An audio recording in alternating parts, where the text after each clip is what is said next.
Sitting in the #1 spot on ILLPolo.com, Naperville Central boys water polo is no stranger to success in the pool. Kevin Jackman sits down with them to hear their strategy for another season. Presented by Edward Medical Group.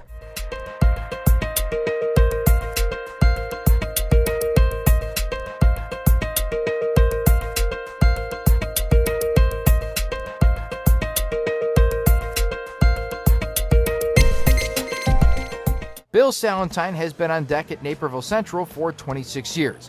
In fact, he was responsible for starting the boys' water polo team in 1993. Now in 2018, we see Red Hawk Polo as the local golden standard. But it wasn't always that way. We struggled a lot early on. I mean, I didn't know anything about polo. I approached it as a swim coach, and I was thankful that and fortunate that other coaches would talk to me and tell me what I need to do. Since 2002, when the IHSA picked it up as a varsity sport, we've had some pretty good success. He's not kidding. Central is annually one of the top 4 teams in state, with 2 third-place finishes, 3 runners-up, and a perfect season culminating in a state championship in 2016. But according to SALENTINE, the credit doesn't all belong to him. We owe a lot of success to the farm system, so to speak, the developmental stuff, and then the drive and the determination that the kids have. They want to be good. Sophomore Cam Dougherty and senior Dominic May agree.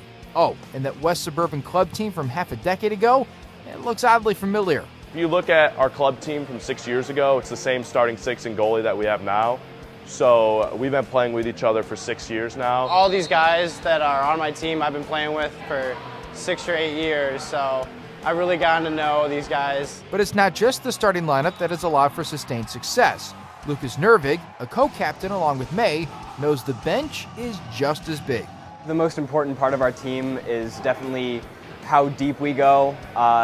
We may have a great starting line, but every team, you'll eventually get tired no matter how easy or hard a game is. And then we're able to go into that bench. May, NERVIG, and Dougherty were all part of the 35-0 championship season, and that experience has become a driving force in creating their own.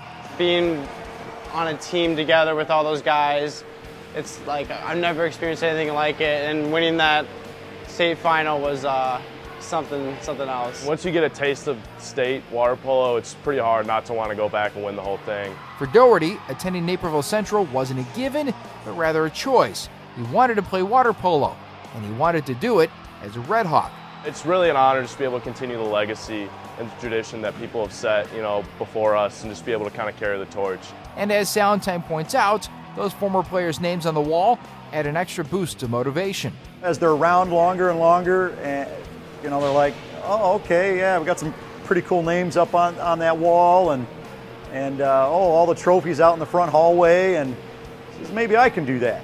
So far, so good. Central has raced out to an unbeaten record through a third of the season and sits atop the ILLPolo.com rankings. And maybe, just maybe, at season's end, they'll hoist the trophy once more. Reporting from Naperville Central for NSW, I'm Kevin Jackman.